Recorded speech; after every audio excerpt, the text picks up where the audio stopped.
How about instead of that, we cast some StarCraft? I feel like that's a much better idea. So we're getting into Alcyon here. Spawning in the upper right-hand corner, we've got the Red Protoss. For the Twisted Minds, it's classic. His opponent in the lower left, in the blue, the Terran, GuMiho. Who I feel like has looked very solid on this new patch. Very intrigued to see what GuMiho brings to us with new Cyclones and new maps. I don't know how much we're going to see Cyclones out of GuMiho. For some reason, it doesn't feel like his style, the new Cyclone. Maybe, I mean, I'm sure he's going to have some builds. If anything, I expect him to have some, like, cheese builds with them. Where he, like, rushes certain amount of Cyclones and uses them in an interesting way. But I don't know if I expect him to be, like, building an army composition around them. We did see him try to use some against Hero last week. It did not go well. But, I mean, the patch was still very, very new. I don't know how much GuMiho has played it. I imagine he's played a decent amount. At this point, I'm sure he's played quite a lot. He's been practicing around with different things.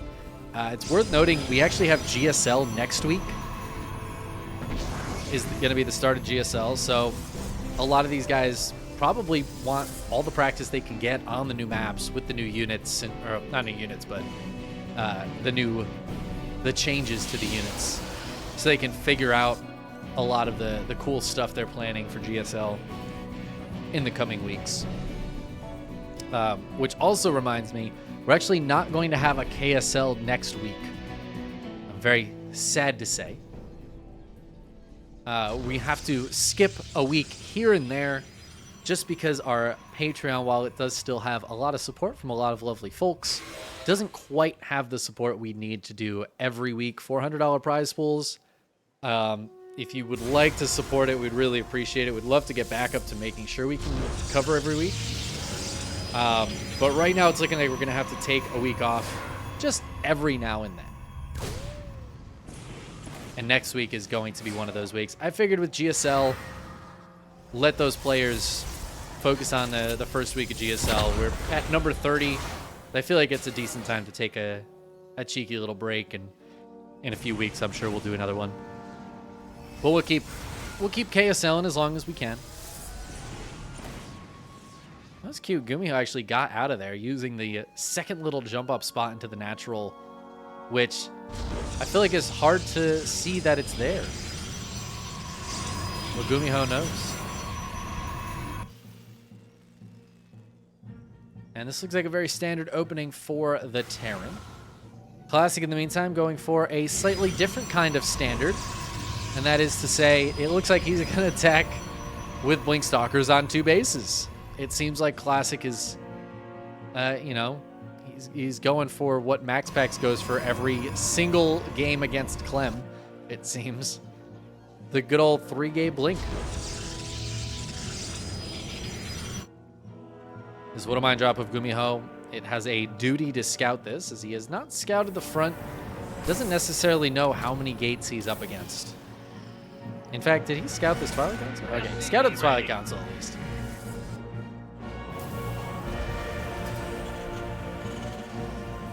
But this looks like a very standard build for GuMiho. One thing to really note is that Raven's not going to have an interference matrix. Whew, that is a lot of stalkers. Matter of fact, not allowed to go in there. These units going to try to hit the wall, but yeah, GuMiho's going to see the full tight wall here, and he's just going to head on out, knowing now that it is 3-gate Blink. I don't think interference matrix is going to be that big of a deal for GuMiho. He's not going to get the research, but it looks like he's just going to auto turret harass with the Raven anyways and bring these guys back home.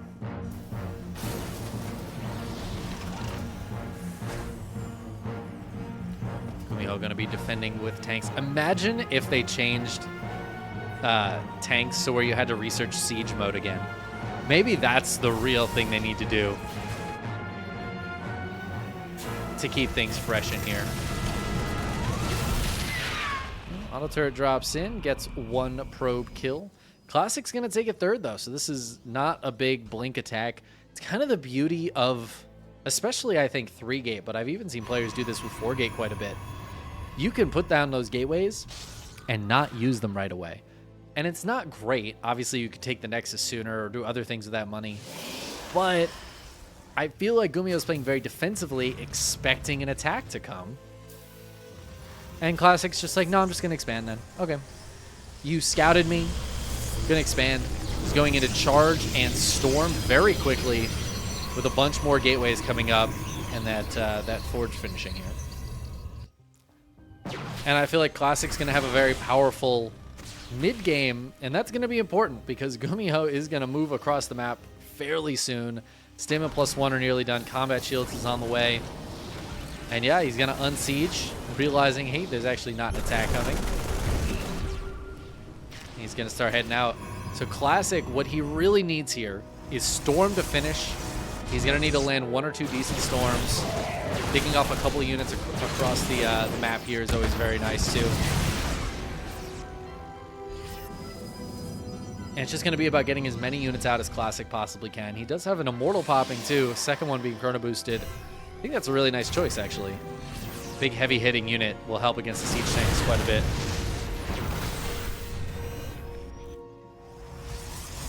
But I think these High Templar are going to be the most important thing. We'll see. We'll see how the storms land. This Raven is here, so an anti-armor missile could be quite huge against a lot of these units. Zealots do not deal with that particularly well.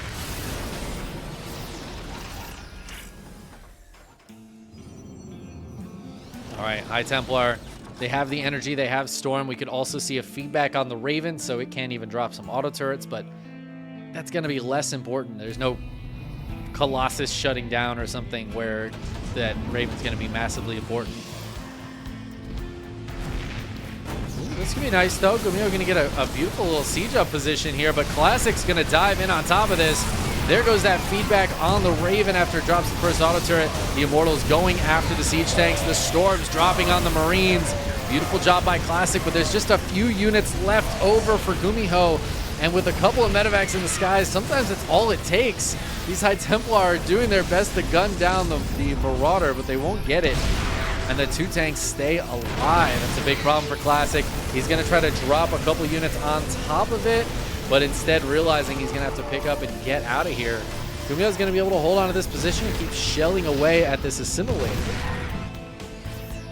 It does feel like Classic should be able to clean this up fairly soon, but this has already done some good damage for GuMiho.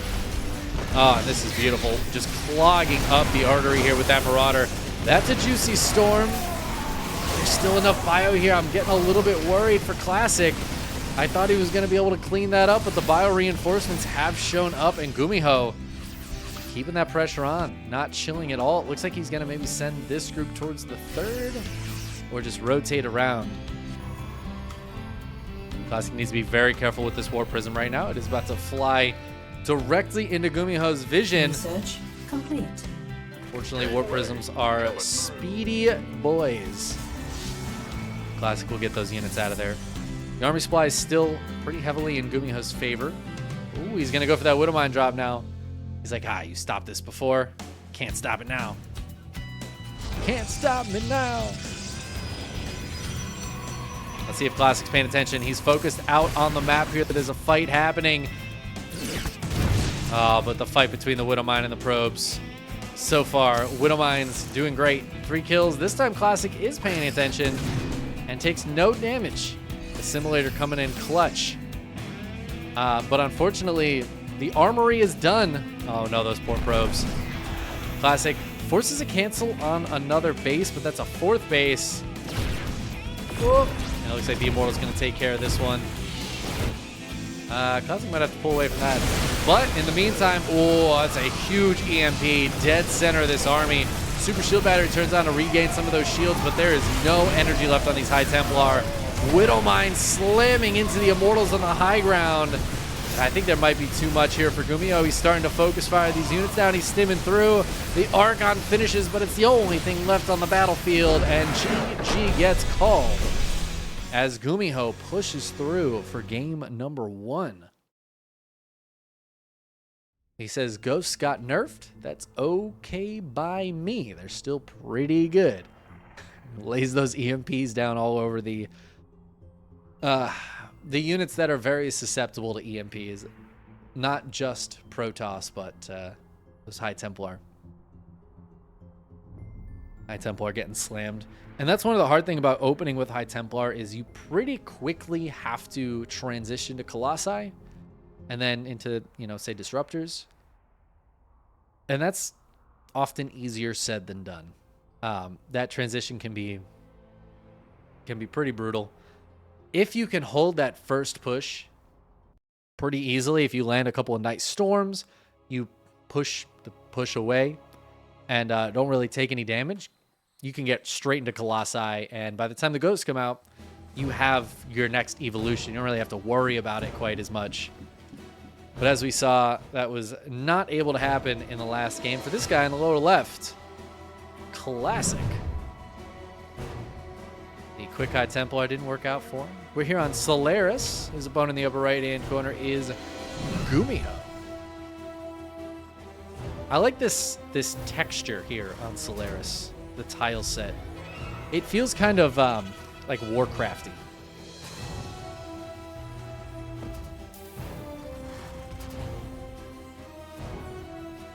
Yes, there was a nerf to the EMP radius. It's a pretty slight nerf. I think the radius went down by 0.25, so the whole thing went down by 0.5. It's not a huge spell, but it was, I think it was a 1.75 radius, and now it is a 1.5 radius, if I'm not mistaken. So it's a slight nerf. It is one of those things that I feel like if you have a few nerfs like that in one matchup in particular, EMP is going to be way more important in this matchup than any other matchup. You know, if you have a couple things like that, it can really affect a matchup. I don't know that a lot of the other changes feel like big nerfs for TVP, but that might be a matter of opinion. It's interesting, I feel like since the Cyclone change, I haven't seen as many Cyclones.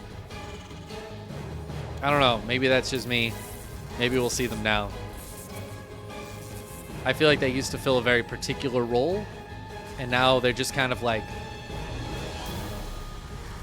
I don't know, they're just kind of there. We still see them occasionally. Clem used them very effectively against MaxPax in the EPT Cup.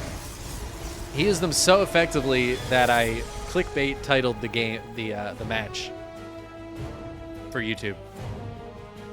I'm learning, guys. I'm learning how to be a YouTuber and make clickbait titles. I apologize if you've been baited in by my titles. Okay, it's just gotta happen sometimes. And look at that, GuMiho. He's like, you want to see some Cyclones? I'll give you a Cyclone. I don't know how many he's gonna make. 1, 2, 12. But at least we got the one.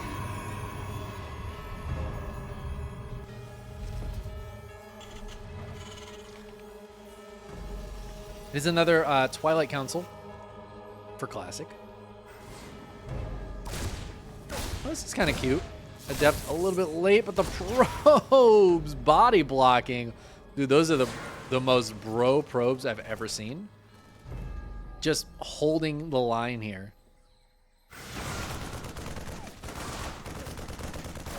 Beautiful stuff by those probes. There was 4 out of 3 on gas for a second there, though, so unfortunate, but GuMiho going into that looks like a second Cyclone, as the first one's already going across the map. This first one already has a kill as well. I guess an Adept shaded across and, well, went to the wrong side of town. GuMiho's gonna dive forward with the Reaper and the Cyclone here. Probes getting pulled off the line. The Cyclone being very annoying. Very, very annoying, in fact. And maybe this is what people were talking about. Classic maybe kicking himself for not building a shield battery out front. But I don't know if he was respecting this Cyclone enough. And he's going to lose the Stalker because of it. Uh-oh. Classic doesn't have any fighting units on the low ground now. He's going to bring out another Stalker. Oh, but the probes blocked the Stalker, and it didn't break the lock on there. Stalker taking a lot of damage. 4 probes have gone down. Another Stalker warps in. Finally, one of the Cyclones will die. The Reaper turns and kills the Stalker. 8 probes, 9 probes going down. Oh, man. And 2 Marines just show up as well. They're just going to dive in here. The Stalker's away. Might as well just run into the probe line. Probes are a little more comfortable fighting this, but it's a 10th probe getting killed. GuMiho. It turns out just building Cyclones is actually really, like, good. And 11 probes go down. Sometimes, man, you just build some units and send them across the map. And that works out pretty well, especially when those units recently got changed significantly, and some players might not be super confident in defending them yet.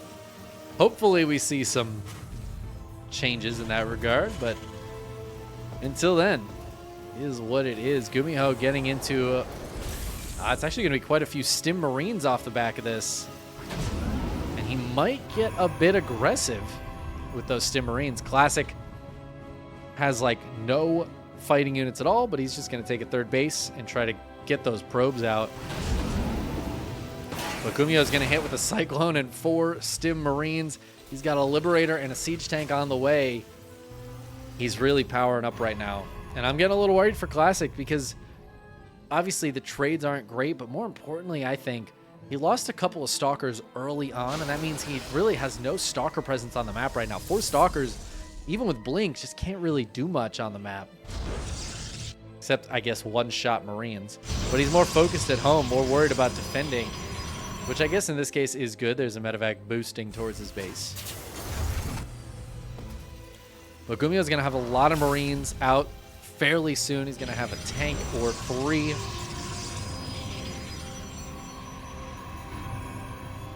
Maybe he's just going to hold this here and wait for his push to hit the front as well. That could be a cheeky move. Oh, there's an observer out here for Classic. Oh, it just doesn't see the medevac, though. It's pretty painful, actually. Classic might end up pulling these Stalkers to defend a push.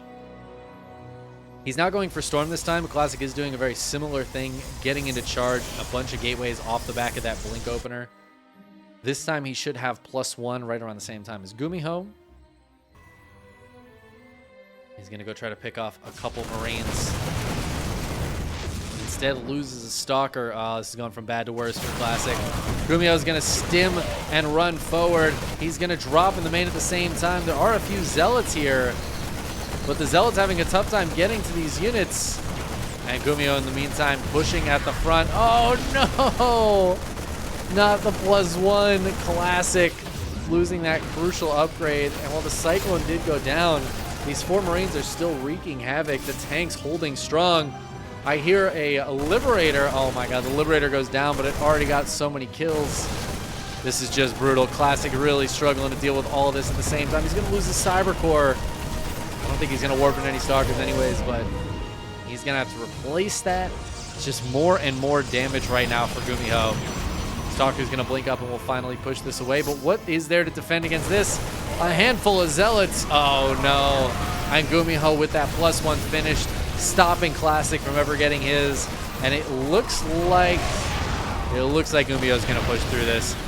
The tank's very exposed. I feel like too much damage has been done. The Marines are stimming forward. This Immortal is not looking very immortal right now. And GG gets called, as even though the tanks got cleaned up, nothing else did. And GuMiho's going to take the quick 2-0, really abusing those Cyclones in that second game. I have a very, very strong feeling we're going to see that in GSL from at least one of the Terrans, if not a few of them. Damn, it's just looking so strong right now.